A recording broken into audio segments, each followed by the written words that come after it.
Welcome. I'm Lenworth Jacobs, the Vice President of Academic Affairs at Hartford Hospital and Hartford Healthcare. I'm here to talk about a serious issue.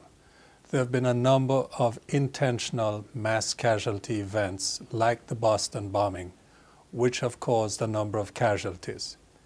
The purpose of this exercise is to increase survival from these kinds of events. This is a tourniquet. In this video, I'm going to show you how to apply a tourniquet.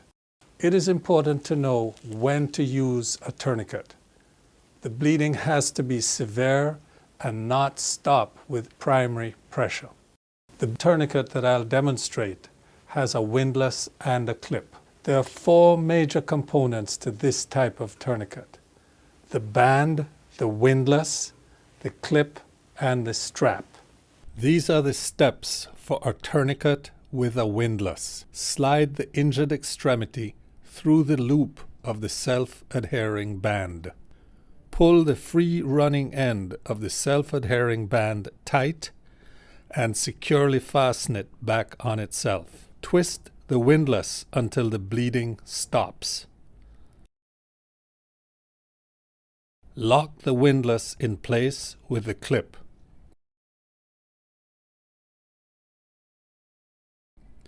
Ensure the distal pulse is no longer palpable. Write the time on the strap.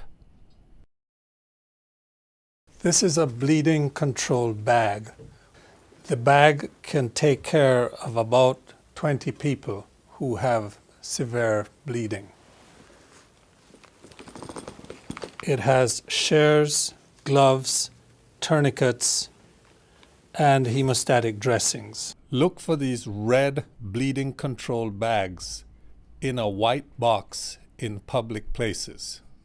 What we have shown you here today is vital to save somebody's life.